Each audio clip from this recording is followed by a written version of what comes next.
3 hours a day? That's a long commute for $21 an hour. Red flag number one. Good evening. Keeping with what we usually do, I'm just gonna look at a bunch of different Reddit stories and stuff, bad financial disasters and whatnot, mostly on the r/debt forum and also the poverty finance and a couple other ones, maybe personal finance, etc. So if you like this setup, please consider subscribing. And yeah, thanks. All right, let's do it. First one is this 25-year-old female, $19,000 in credit card debt. Posted by Agreeable Pangolin 996. So Agreeable Pangolin says, advice needed. So long-time reader, but this is my first post ever on Reddit. I need help with my credit card. I have $19,000 in credit debt with Discover. I have read on other posts that you can call and lower your debt. Is that real? Or how can I lower my credit card debt? Is there a certain or helpful tip I should say? I make $3,000 a month. My rent is $1,195. Car is $363 a month. My credit card I'm paying off is $459 a month. $100 in electricity, $50 in Wi-Fi, $16 for Spotify, $150 in groceries per month. That seems cheap. Dang, man. I spend way more than that on groceries. Anyway, I don't have car insurance or cell phone payments. You know that's not legal not to have car insurance, right? I'm just saying, if you get in a car accident without car insurance, you're gonna really regret that. The little bit of money that you might be saving by not carrying car insurance and driving illegally, mind you, you're gonna lose all that money and then 10 times more than that because you're gonna get an offender bender with somebody. They're gonna try to bill your insurance and then all of a sudden you're gonna be stuck with the whole bill. Probably gonna get cited, probably gonna get a ticket. You don't wanna deal with that. So, get car insurance. Anyway, I don't have car insurance or cell phone payments. I have also been with my girlfriend for a year and 2 months. I'm moving in with my girlfriend in October, so in about 8 months. Do I need to tell her about my debt? I would like to get on the right track. Alright, well, first, why don't we start with your last sentence there? Do I need to tell her about my debt? Yeah. Man, why would you want to start off a relationship, especially when you're about to move in for the first time, from a point of dishonesty? I mean, that's lying by omission, and, I mean, what are you going to wait till marriage to tell her? Like, hey, honey, just before we get married, I just wanted to let you know. I'm in crippling debt and I hardly make any money. What do you think about that? I mean, in all seriousness, how would you not want to tell your girlfriend about your financial situation? You're already dating her. You don't have to try to win her over. You should be honest. You gotta be honest, man. She's gonna want to leave you if you're not honest, and she should. Why would you want to be with somebody who can't be honest about anything? Whether it's their finances or you know, credit card debt or the car they own or the job they do. There's a billion things you can be dishonest about. It's just not a good place to build a relationship, man. That's my 2 cents right off the bat. I would address that real quick. Okay, so this girl's about $19,000 in credit card debt. So, let me see. I don't think she mentions her income, does she? This girl's about $19,000 in credit card debt, which is not great considering that she makes about $3,000 a month. So, $19,000 for you is roughly 6 to 6.5 months of income. That's not great. I mean, $19,000 could be worse. Like I've talked about in other videos, you know, there are people that have $500,000 in debt that make $50,000 a year. But still, you know, $19,000 in credit card debt's not great. You know the interest rate on that's going to be bad. $3,000 take home pay is okay, but it's nothing overly high. So the problem here is how much you're left with, right? You make $3,000 a month, but you spend $1,200, $360, $459, $150, $16, $150. So let me do the math on that real quick, like. So 1195 plus 363 plus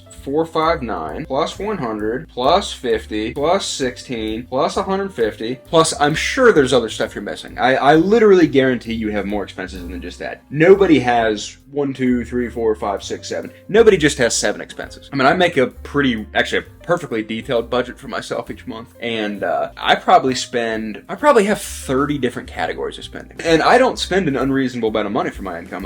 There's about 30 categories of expenses. When you dwindle it down to 5 or 6, you know you're missing something. You know, this isn't including going out to eat, or spending things on entertainment, or maybe you have some hobbies that cost money. So we know for pretty much an absolute fact that this person's leaving out something in their budget. So that would be the first thing I would do. It doesn't seem like this person makes a detailed budget. If I had to become this person tomorrow, first thing I'm doing is for the next whole month, writing down every single dollar that I spend in every single category, putting it all into these neat little categories, and then looking at that thing at the end of the month so I know exactly how much I'm spending in each category. I really strongly doubt that this person does that, and like I've said in some of these other videos that we've done, I don't know how you could fix something like this without making a budget. I just don't think it's possible. Yeah, to be quite frank, without making a budget, I don't think you have a next step. I think that's your only next step. Obviously, we could talk about reducing expenses or trying to bump your income, but those are secondary. You gotta figure out where your problem is first. I don't know if you're able to reduce your spending or not. It kind of depends what the other categories of spending are for you, but this just isn't a cleanly organized budget. So before I spend any more time on that tangent, $3,000 minus 2,333 is $667. So this person's left with somewhere between $600 and $700 per month, and like we said,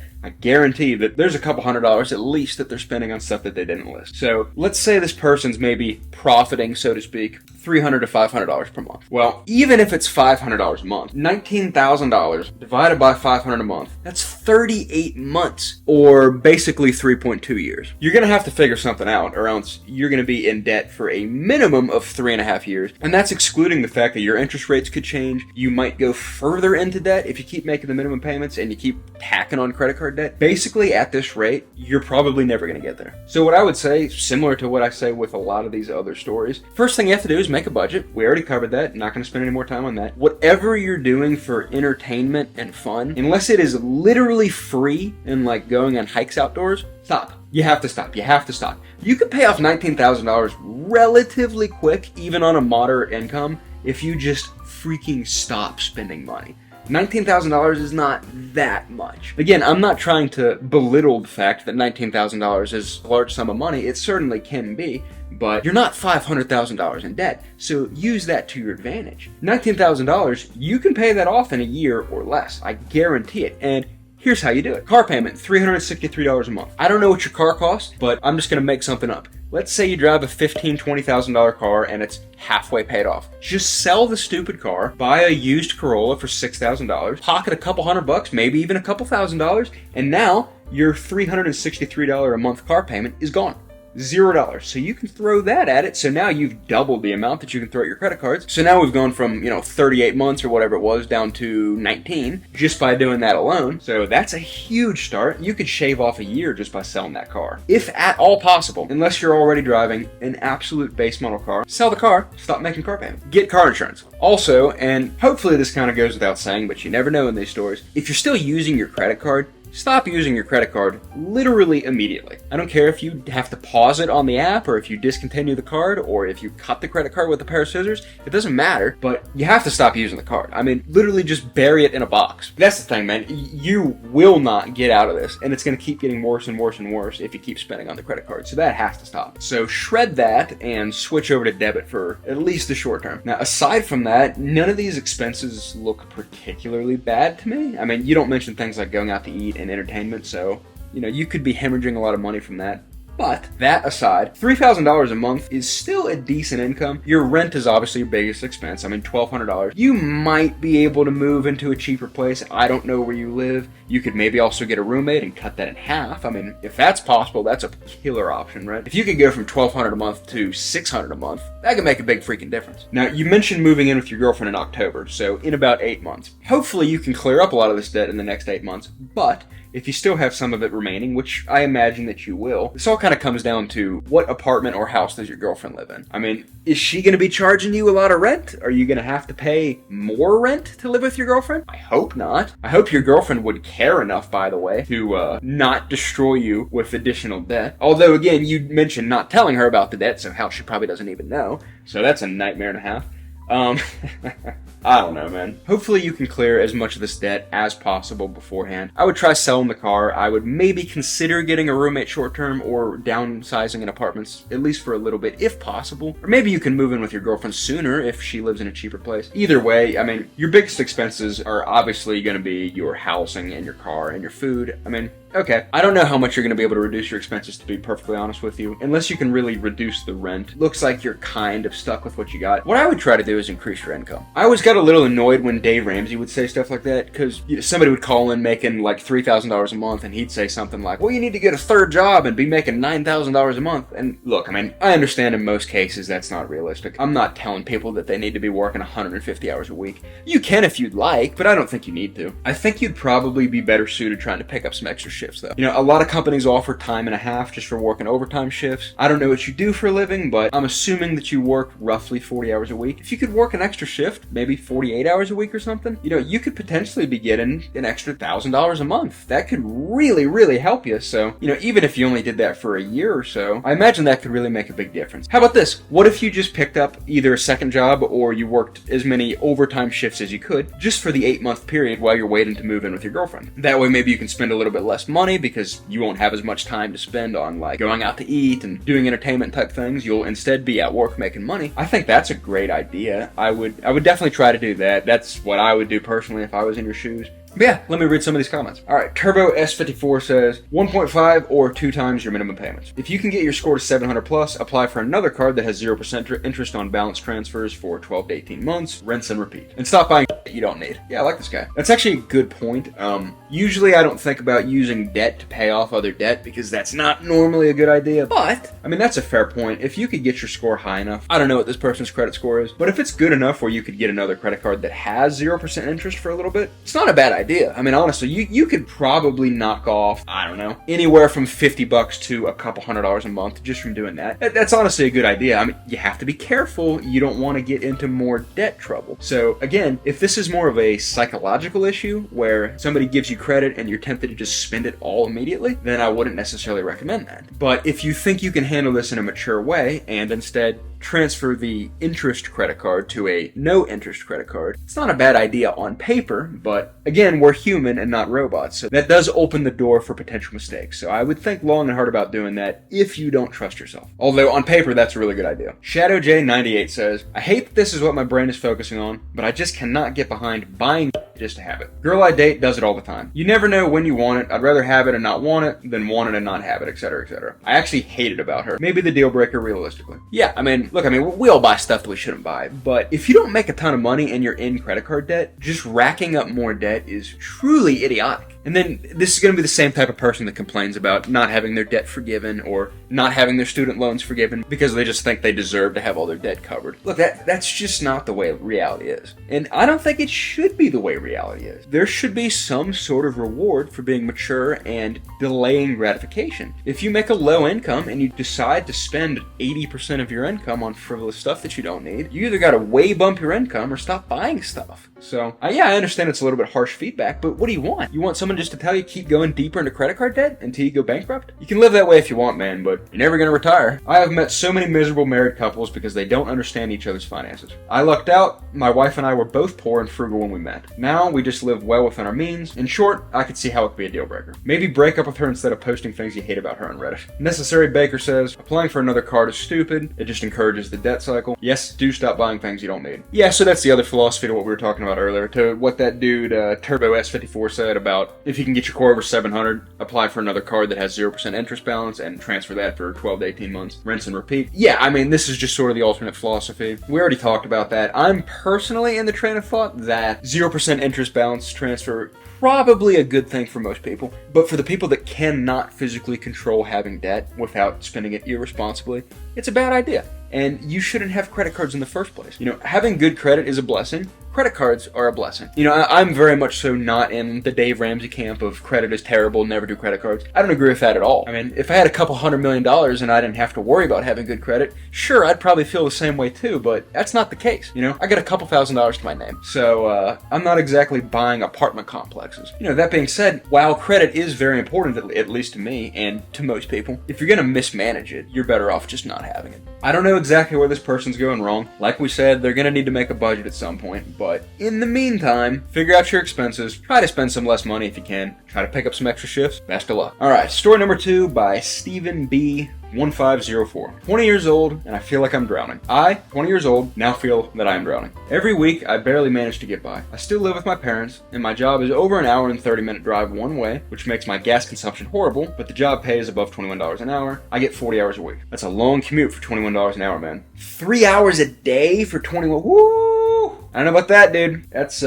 red flag number 1. 10 months ago, I purchased a 2018 Ford Edge Titanium off a reputable car lot. The car had maintenance records and seemed in very good shape. The market was still high, so this vehicle was a steal at only $17,900 at the expense of 120,000 miles. Jeez, man. Now the vehicle was broke down 2 weeks ago and is going to be over $6,500 to replace the engine. Jeez. My only option, I feel like, was to buy a cheap car and fast. With such a drive to work and my dad only being able to provide me a gas-guzzling 1-ton truck, I needed something more fuel efficient, or the fuel cost itself was going to eat my money alive. I recently bought a Hyundai Elantra with 130,000 miles for $6,000. Yes, I am back in the same boat as I was when buying my previous vehicle. I could only afford to finance a cheap vehicle to get me going again because I don't have the money to fix my previous one. I now only scrape away with a little less than an extra $700 per month, but it seems to disappear, I feel like. Yeah, man, $700 is not much. I am trying to watch my money habits and spend as little as possible, but now I am stuck with only one functioning car, 2 car payments. Oh, I didn't even think about that. Oh, what a nightmare. I didn't even realize he was still making payments on the other car. Don't buy cars you can't afford. And extremely high insurance due to me only being 20 and having 1 wreck. Any advice or tips? I want to sell the Edge, but I still owe $15,000 on it. It's not worth $5,000 in the condition it's in. I feel like my debt and monthly payments, gas, and grocery costs are eating my monthly income alive, and I'm not making any headway, especially to fix the car. Have I totally screwed up?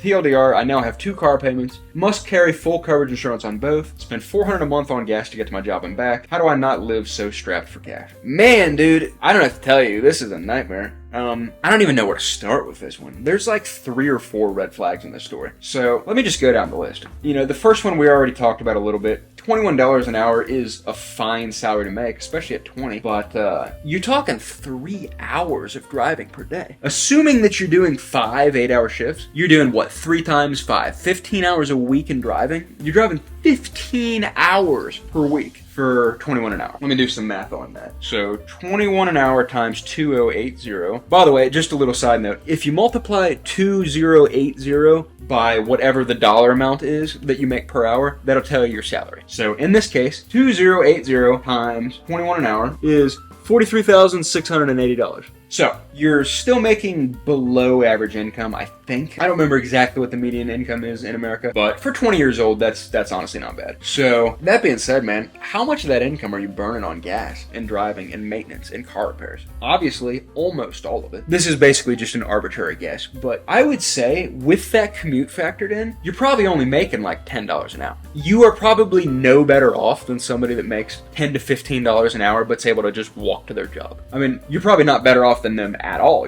You might even be worse off. I would wager to say if somebody's making $15 an hour and they can either have like a 5-minute drive to work or walk or bike to work, they're probably making more money than you are. I wish I knew what this person did for work. Why does nobody ever include what their job title is? I would have to imagine that this person could make a similar dollar amount closer to their house, right? I don't know if they live at home or if they're renting or whatever. I already know what the comments are going to say. They're going to say, move closer to your job. Look, he lives with his parents. One of the reasons he's not completely underwater is because he's able to not pay a lot of rent. He's either going to pay no rent or probably significantly less rent than what you would pay to get an apartment of your own. So let's not pretend like that's not a giant factor. So I'll just say that before I even scroll for the comments. I would try to find a job closer to your parents' house. It can't be that hard. I mean, even if you had to take a $3 an hour pay cut, you know how much better that would be to not drive 3 hours a day just for a small pay cut? Chances are, man, you probably wouldn't even have to take a pay cut. You could probably find a job that paid you a similar amount 10 minutes down the road. I bet you. Now, I don't know what you do. Maybe you are a super specialized job. You're a Falcon trainer or something. But in all seriousness, I bet you can get a good job close by. Problem number 2. 10 months ago, you purchased a 2018 Ford Edge Titanium. I don't know what a Ford Edge is. I'm assuming titanium means it's a high trim level package. Why are you buying a relatively expensive car that already has a crap ton of miles on it? 18 grand for a car? I mean, look, it's not like this is a diesel truck. This is just a regular sedan, I'm assuming. $18,000 for some sedan with 120,000 miles on it is really expensive. I mean, $18,000 could buy you a mostly brand new Corolla. Like, seriously. At the time of filming this, it is like February 16th, 2024. So you can buy a brand new Corolla for like 22, 23 grand. So $18,000, I could buy a 2-year-old Corolla and 30,000 miles on it. This just doesn't make any sense. I mean, I just don't understand the thought process here. You spent quite a lot of money on kind of a crappy car, and it's got a ton of miles. I don't know what you expected. And now your vehicle's broken down. It's going to cost you 6 or 7 grand to replace the whole engine, which is crazy to me. Why? I just don't understand. I don't understand the thought process. You really thought that would be a good idea? Look, I mean, if you want to sell the car, you're going to have to do the maintenance anyway, which means you're probably going to have to take out a loan or something. Look, I mean, I'm sorry. I don't know what your situation is. I don't know if you could get a low interest rate personal loan or something, or maybe you could borrow money from your parents and pay them back. But look, if this is me, I'm going to spend the $6,500 to replace the engine so that my car is able to be sold. I mean, you're going to make that money back right away. You're only going to need to come up with that money money for a couple weeks. So figure out some sort of way to come up with 6 or 7 grand. Pay to have the engine replaced, get the car running again, and then sell it. Instantly sell it. You are not going to keep making 2 car payments. That's freaking ridiculous. So you need to address that immediately. Figure out a way to come up with some money, pay for the stupid engine, and sell the car. So you say you bought a Hyundai Elantra with 130,000 miles for 6 grand. Seems kind of reasonable to me. I mean, even if that breaks down, here's the good news, right? You're making 2 car payments at the moment. I would wager if you sold your car, your Ford Fusion, right? Or Ford Edge. If you sold your Ford Edge, I bet you'd be able to pay off the loan on the Ford Edge. And then you could probably pretty quickly pay off the loan for your Hyundai. So even if you have problems with it going forward, you're not going to have to make 2 car payments. You'd actually probably have to make 0 car payments because you could pay off the Hyundai and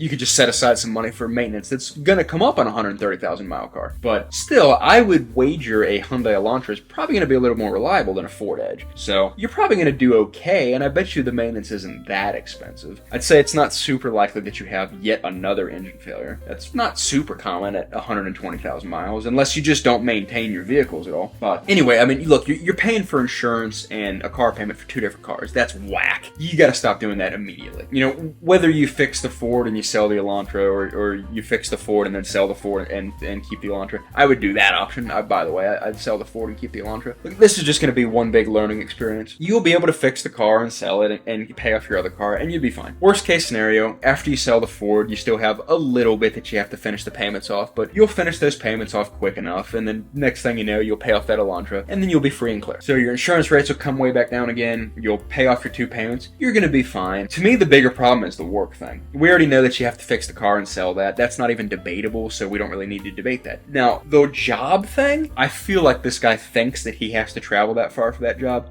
You don't. I promise you don't have to do that. Find the job that's closer to home. You gotta stop making that commute, man. I wouldn't commute for twice that salary. No chance. I would need probably close to 200 grand for me to want to drive that far. I mean, seriously, I would need like $80 an hour for me to want to drive 3 hours a day. And even then, I would be looking for other jobs. So, yeah, okay. Like I tell everybody else, make a monthly budget. See if you're hemorrhaging money anywhere and try to clean up those. But for now, you've got 2 problems. You've got a broken, expensive car and you drive way too far for work. So get those 2 things addressed, and then we can talk beyond that. Let me read some comments here. So Traditional Towel 592 says, my first piece of advice is to get a job closer to home. Yes, you commute 3 hours a day for $21 an hour. That's insane. Can't you find something closer? That not only takes a toll on your vehicle, but also your psyche. Yeah, that's a good point. So OP says, I totally agree. It was insane, and I knew it from the beginning. However, it is a commute to the outskirts of a larger city that had the closest decent paying and proper role that would contribute to my experience. I could find a job closer to home, but it would not be beneficial to my experience. I just kind of have a hard time believing that, man. You're really telling me that there's no job worth your time that's closer than an hour and a half away? Okay. Anyway, I'm not trying to be stubborn. It is wise to forego where I'm working in favor for a closer job. May not pay as much, but save more money on gas. You'll need to do the math on that to figure out if it's worth it. I suspect with the cost of gas, you could cut your hourly pay by $1 or $2, but that's just a guess. I don't know what kind of math this guy's doing. You could cut your hourly pay by $6 or $7 and still be even. 3 hours a day is way more than $2 an hour. I mean, come on now. All right, looks like this damn knee French guy did some math, so let me just graze through this real quick. He says, if you're working 8 hours, that's roughly $168 a day that you're making. You have to add in the commute, though. That's 3 hours, or 11 hours per day total.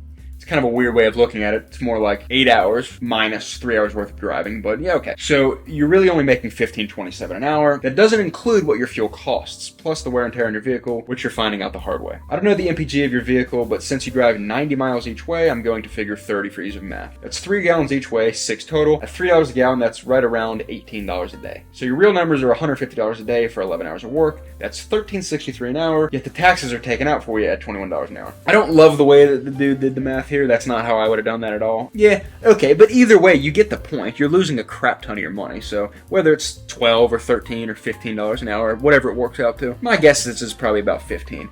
It's still a bad idea. All right, another story by XYIE. I see no way out. Hi guys, I need advice. I, a 36-year-old female, live in California. I have $4,000 in debt left on my Best Egg personal loan, which I pay $709 a month for. I owe about $40,000 to the IRS, which I pay about $250 a month, and 2 loans from my 401k, which is about $5,000 and $15,000, which I pay about $350 a month total. Me and my fiance live in a 2-bedroom apartment, which I pay about $3,700 a month for.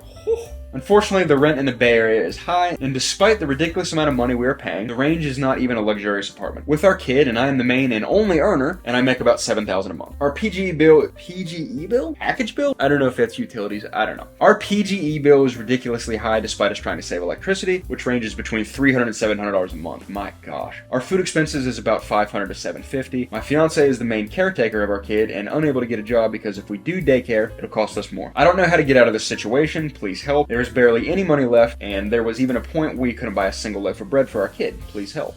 Okay, I don't know what the comments are going to say, but right off the bat, you make decent money. I'm assuming that you have some sort of transferable skill that you could find at, any different place. You could probably make money with that job. I know a lot of people like the Bay Area. I know a lot of people like California. People have been leaving California in absolute droves for a reason. And aside from the overbearing rules that their local government enforces, it's so freaking expensive. I just cannot imagine living in California, especially the Bay Area. I mean, it's one of the most expensive places to live in the country, and $7,000 a month is okay, but you're blowing all of your money on what you basically self-described as a crappy apartment. And you have a kid now, and your husband or your fiance or whatever doesn't even work. This is a nightmare, man. That's not great. That's not fantastic. You probably already know what I'm going to say, but here it goes. Leave California, or at least leave the Bay Area. Again, I know you probably like the area, you probably have family there, you probably have friends, but if you move to a lower cost of living area and your income drops just a little bit, you're still going to be way better off. For example, I live in a relatively nice apartment, and you can't see much. It's like 800, 750 square feet, something like that. It's got 2 small bedrooms, it's got a nice kitchen, it's got all the amenities that I like. I pay $900 a month for it. That's all it is. Now, I'm in Morgantown, West Virginia, which is kind of a direct antithesis to the Bay Area in California. We don't have all the nice amenities and the beautiful beach and the scenery and all that stuff, although it is still a very pretty place to live. But the cost of living here is very low, and that's one of my favorite things about this place. It's still a pretty place with lots of great people, and my rent is $900 a month, and my take-home pay is about the same as what you make, and my wife does work, and we spend $950 a month on rent at this little place. So you gotta move. I know some people are going to say that this person doesn't need to move, and I know that this person might even give me pushback if I talk to them personally, but it would do an absolute wonder for your family if you were paying a third of the amount in rent that you are right now. I mean, imagine if you went from $3,700 a month to $1,200. It's an extra $2,500 a month that you'd get to spend toward other things, like taking care of your kid properly so you can buy loaves of bread. Also, the other thing, and I know a lot of the time it's more expensive to have a spouse work and pay for daycare than it is to have a spouse stay home with the kid, but in today's day and age, there's some relatively decent part-time jobs that you can get that are work from home where you can still take care of kids. I mean, a lot of times it might be like a minor software editing job or data entry, or it's usually just really simple stuff that maybe pays, $12 to $14 an hour. But I mean, heck, if this guy was able to do that for 4 hours a day, you could make an extra, I don't know, $400 or $600 a month, which with as bad as you're doing right now, could honestly help quite a lot. So I just can't get past the $300 to $700 electric bill. What is wrong? I mean, that is absolutely ludicrous to me. I mean, that's as much as your food bill for 3 people. Honestly, $500 to $750 a month on food for 3 people is not that bad. That's probably about what my wife and I spend, and we don't have a kid, so I probably spend $500 or $600 a month on groceries for myself. I'm a little picky with what I eat, so I do tend to spend more money on groceries, but the $300 to $700 on utilities is just freaking insane. Anyway, like I said, you already know my take-home point here. If you can move, I think that would be a great idea. If you can't, maybe see if your fiance can do some work from home. Maybe see if you're able to increase your income. I mean, there's really not that much to add here. I mean, like I tell everybody else, make a good personal budget. See if you're losing money in a place that you weren't expecting it. Aside from that, you've got an expense issue, and the most of your expense is coming from your apartment. So, unless you're going to get a couple roommates or something, I don't really see a great way to handle that aside from moving. You already said this is a lower end apartment, so you're probably not going to downgrade that much. Anyway, let me read some of these comments here. Bulky Exercise 8936 says, keep plugging away. That $4,000 loan is almost gone and will free up $700 a month. Fiance can't work part-time. Find something when you're off work, at least until that loan is gone. Yeah. This guy says this. Fiance needs to work part-time while you are home. Most minimum wage jobs are in the $20 an hour range in the Bay Area, so even 20 hours will be $400 pre-tax a week, potentially $250 post. Second long-term solution is your fiance needs to get some skills so he can work at a higher paying job. Staying home means his skills and work experience are degrading, so even if you break even on daycare, it is still worth it since he should be earning more at the end of it versus less. Construction jobs often pay $30 an hour. He could easily do Uber Eats, Shipt, Instacart, DoorDash in his off hours. Yes, he may not get the rest when you get home from work after caring for your child all day, but these are necessary steps. I don't know about that one. I mean, Uber Eats and that kind of stuff, you're going to be spending money on maintenance and car upkeep and gas. Not to mention, are you going to bring the kid with you on all these runs? I don't necessarily think that's a good idea. I tend to be more in the boat of find some sort of online job that you could maybe do for, even if it's $10 or $15 an hour, it's going to be a lot better than nothing. This guy needs to do something. Fiance can get a night job. I work as a stocker at a grocery store, and while it's not a ton of money, it helps. Perhaps. For a family of 3 at $7,000 a month, you are considered low income in the Bay Area, so see what assistance you qualify for. And there are food banks everywhere, so your food expenses do not need to be that high. Nor does your family need to go les miserables. Minimum wage is over $17 an hour in all Bay Area cities, so even 20 hours a week, your boyfriend could bring an extra $1,000 a month. Not really much you can do about PG&E. Plumbing, garbage, and electric? I'm gonna look that up. What is PGE? Pacific Gas and Electric Company. Okay, whatever. I like my guess better. Anyway, alright, let me read one last story here. This one is called Wife Told Me Money's a Little Tight Right Now. Turns out a little tight means she's overdrawn the checking, drained the savings, maxed out all the credit cards, didn't pay property taxes, and the first utility is due to be shut off Friday. Woo. I'm disabled. I have no safety net, no family, no friends that can help. Food stamps requires forms be sent snail mail to me, filled out and sent snail mail back. No emergency assistance available because I don't have kids. Local food bank gives out 3 days of food, 2 days per calendar month. Whoa. She swears she'll change, but this is not the first time she's done this. The difference is my mother passed 3 years ago, and there's no one to bail us out this time. I'm in shock. My friends are worried I'll unsubscribe from corporeal existence. I'm desperately trying to find someone who will take my cats because their concern isn't unwarranted. Oh. Damn, man. Man, I'm sorry to hear that. Don't do the last part that you were talking about. That's never a good solution. You always hear everybody say this, but permanent solution for a short-term problem, don't do that. So, I'm not going to focus on that, but you know that that's not the right answer. Anyway, I literally do not understand how your wife could be that bad. Obviously, this is probably not very insightful for you. You've already come to that conclusion on your own, but I just can't fathom, kind of seems like marriage isn't what it used to be, No wonder the freaking divorce rate's so high. It's like your wife just has no respect for you. At all. Like, at all. It's not like that, it is that. A normal, sane person that respects their spouse just doesn't do these kind of things. I mean, I'm sorry that you ended up with this person. Obviously, that's the big problem. On top of being disabled and having no family nearby, having a wife that is literally taking advantage of you and your financial situation, that's gotta be worst case scenario, man. I'm very sorry that that's the situation that you were in. It doesn't sound like she's doing anything illegal, so, I don't think you'd be able to take any legal action is what I'm getting at, but, oh man, I'd be looking into a divorce so freaking quick. The thing that drives me up an absolute wall is, with this person being disabled, and look, I don't know the extent of this dude's disability, but he might be fully reliant on his wife. Divorce might not be a simple option for him. He literally may not be able to survive without a caregiver. And if the wife serves as a caregiver,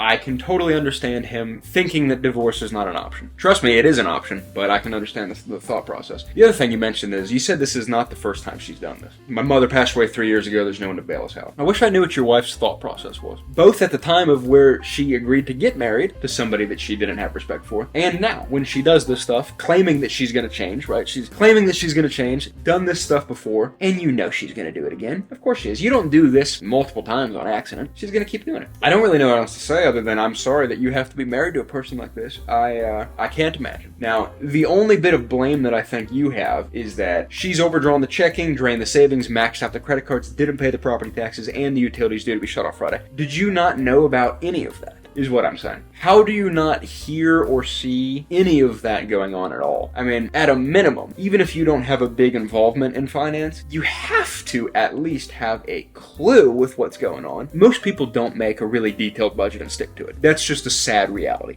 That's the truth. I do. A lot of people don't. But damn near everybody knows if they have money or if they don't have money, right? And on a general level, if I ask 10 people, hey, are you in massive debt or do you have some money? Most people are going to either know if they've got some money or if they're in massive debt. You seem to be shocked that you just found out that you have no money. So my question to you would be, why is your wife handling everything financially? Why don't you have any insight into your own finances? Right, basically what I'm saying is, why did it have to wait to the point where, it ends up as the wife told me? This should have been a I figured out situation, not a wife told me situation. But yeah, man, aside from from me feeling like there's probably some deeper digging that you should have done. Doesn't seem like the root of the problem is you. Seems like the root of the problem is her, obviously. I'm sorry that that's the case you're in. I would be looking heavily into finding some sort of attorney or something so that you can maybe put this behind you. In the meantime, don't make any decisions that you might regret later. You're gonna be alright. It's gonna be alright. We need to figure out a way to get this lady out of here. Let me read a couple comments and then we will take care of it. Nice Cartoonist 8803 says, is she able to actually afford your shared expenses with the money you guys have coming in, or is it frivolous spending on her part? That will make a big difference in terms of the next best steps for you, OP. You know, before I go any further, that is a good point. If the wife is just using the money for basic expenses, then I take back everything I just said. The only reason that I don't think that's the case is because you made this mention where you said she swears she'll change. I mean, what is she swearing she'll change? Paying the utility bill? Probably not. So my guess is it's not that innocent. She's probably doing some bad stuff with the money. But, like I said, if that ended up being the case, I take back everything negative I said about the wife. Maybe she's a very good person. I doubt it. That's what I thought too. Surely a single income and a disability income for most isn't very high. Is she doing this out of necessity or out of her wants? If she's working retail or something and he's on disability, well, yeah, you may be maxed out. There's a lot of blame here with no actual info. I get that this is a vent post, but there's so much missing. Let me see if OP actually responds to any of these. It looks like he didn't respond to anything. Kinda sucks. Okay, well, that's annoying. Yeah, okay, well, I think OP probably could have taken a little bit more of an active approach to this, but there's always two sides to the story. You never know. I would be interested to hear the wife's take on this, just out of curiosity, but in the meantime, seems like you got a big problem. You think she's the problem, and you think you'd be better off without her? Well, you know what to do. Anyway, that's all the stories that I'm going to read today. Really appreciate you watching. I do enjoy making these. I think this is my 4th or 5th long form video like this now, so I have been enjoying making these a lot more than that short form stuff I used to make. I appreciate you watching. If you have any feedback or comments or anything like that you want to add, feel free. I will read them. I think at the time of recording this, I just crested about 100 subscribers, so thank you for that. If you'd like to add to the sub count, by all means. Yeah, if you have any ideas or anything you want to say, drop them down in the comments. I'll be happy to read and respond to them. But yeah, until next time, I appreciate it. Goodbye.